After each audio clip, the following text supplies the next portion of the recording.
I'm going to continue the beginner series, but today we're doing the tier list of all the starter cards and the pool 1 cards in Marvel Snap. I'm doing this on tier maker, so some of the stats are a little out of date, like this America Chavez says it's a 610, but don't worry, I got all the stats in my noggin. I'm gonna rank them based on their rankings in pool 1 and really just the early game for you. Some of these cards end up getting a lot better with pool 3 cards or pool 4, pool 5 cards. Some of them get a lot worse as a result of that. We have S tier, which is the best of the best cards that in pool 1 are gonna fit into kind of the majority of your decks. We're gonna call a card like Ant-Man one of those. Ant-Man just provides so much value. A tier is gonna be really strong cards that you don't necessarily have to create combos from, but they're cards that can be put into a lot of really solid decks. Kind of like Mr. Fantastic provides 6 power. You're just gonna end up having a really solid advantage as a result of that. B tier is gonna be those combo cards that really help you out when you're trying to build a specific sort of deck. Reasonably strong, but if you put them in other decks, it's not really gonna work out so much. Kind of like Lady Sif. You can only really use her in a discard deck, but she is really strong in said discard deck. C tier is going to be niche cards that you're going to put into certain decks. Things like Angel. That is a pretty okay destroy card, but pretty soon you're going to get something that's better that's going to replace them. And D tier is just the worst of the worst. It's going to be the Dominoes of the world. Domino, there's never really a good reason to put her in a deck. Blade is actually kind of a strong card. I would put him in A tier instead of B tier. He obviously is really good in a combo deck with discard. Blade also provides a lot of power in zoo decks, which a lot of the times your pool 1 decks are zoo decks. Electra is sort of just a niche card, not really that great, but honestly very soon you're just gonna find better 1-drops. Hawkeye's a really interesting card because he also recently got a buff. I would say put him in A tier for pool 1 decks because providing 4 power for 1 energy is incredibly strong. Iron Fist, he's a B tier card. He works reasonably well in move decks, but doesn't really work outside of that. Mantis is pretty awful. If I'm being honest, Mantis is really a D tier card. You gotta guess where your opponent's playing, and all you do is draw from their deck. Korg is actually a super strong card. Korg is providing a very solid amount of disruption, and if you get him out on turn 1, there's something like a 70% chance or 65%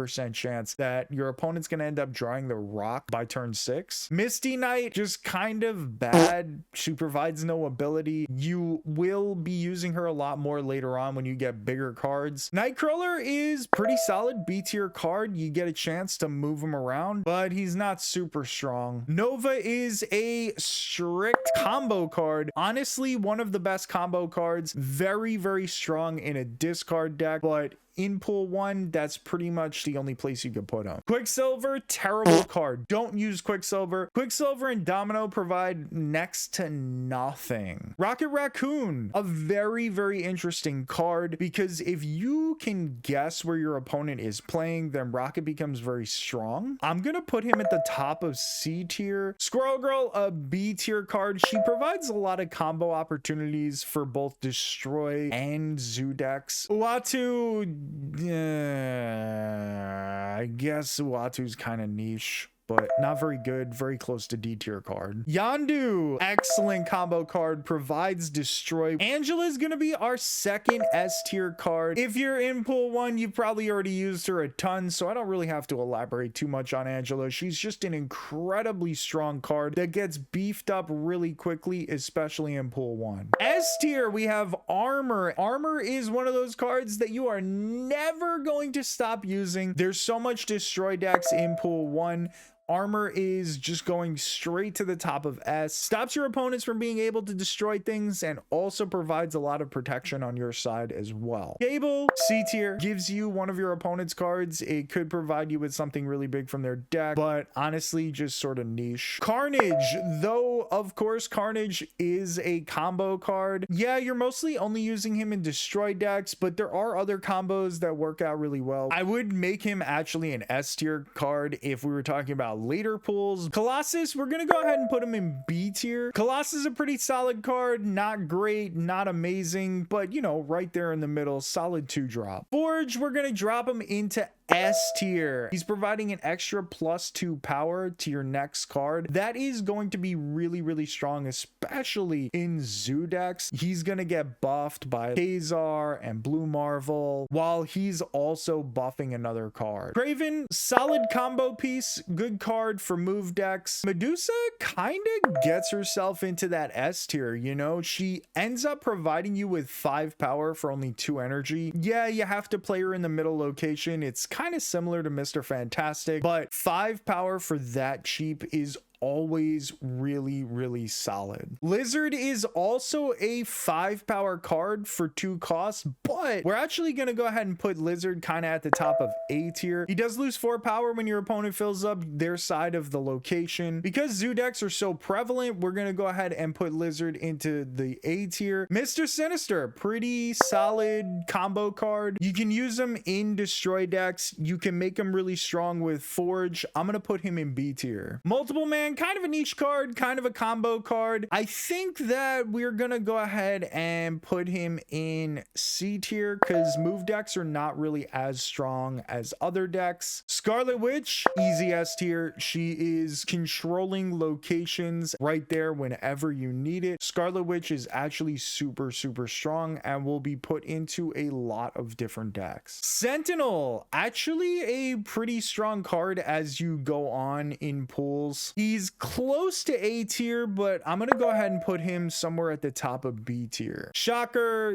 D tier. No ability cards, don't really do much. I am going to say Star-Lord is a little better than Mantis, but definitely worse than Rocket. Star-Lord's gonna get himself at the bottom of C tier. Wolverine, pretty solid combo card, works in discard decks, works in destroy decks. Bishop is pretty strong. A tier for Bishop, very strong in a zoo type of shell. Captain America, unfortunately, Captain America probably towards the higher echelon of the C tier. Cosmo, absolute S tier card, incredible card that prevents your opponents from letting their on reveal effects go off. Cyclops, no ability, D tier. Deathlock, pretty solid combo card, works with every destroy deck. I think that Doctor Strange can kind of be put into this B tier if we have Craven here. Groot, again, you're kind of guessing what your opponent's doing. I think Groot is a little better than Star-Lord, but he's not better than Rocket. Hulkbuster, again, a little niche, does work well with multiple man. As you can kind of see, we're putting sort of the move cards over here. Hulkbuster probably at the top of C tier, definitely a little better than multiple man, very close to the bottom of B. Ironheart, solid combo piece in pool 1. Morph, I don't know, top of D tier. Morph is fun for the memes, but honestly not a very good card. Punisher is gonna be somewhere near Captain America.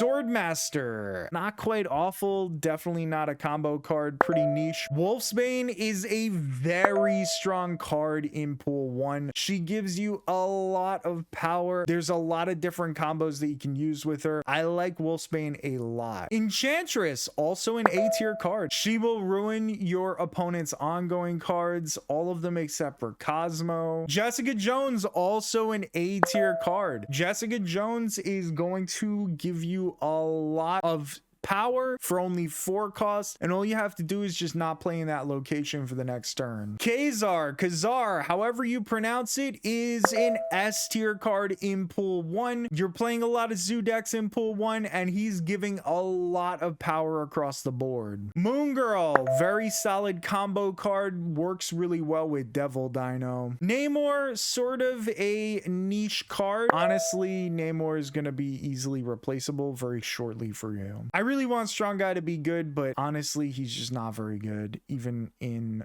pool 1, I would have to put him at the bottom of C tier. The Thing, no ability, no way that we're using you, okay? White Queen, she's probably at the bottom of B. She provides pretty solid power for 4 costs. She also gives you information about what your opponent is holding in their hand. I know we've been talking about no ability cards and them being pretty awful, but honestly, we're gonna bump Abomination up to bottom of the C tier. Blue Marvel, easy S tier. You can fit him into a ton of your decks. And Devil Dino, gotta be number one, right? Devil Dino, it's pretty tight race on S tier, but Devil Dino is pretty much the strongest card that you're gonna have in pool 1. Gamora is the strongest of the Guardians. Very, very solid. You can get her up to 12 power. She's a very good 5-cost card. Usually by then, you're gonna have a better idea of where your opponent is playing. Iron Man, S tier card. Iron Man is super strong, doubles the power at a location. Claw is gonna be a nice, solid top of B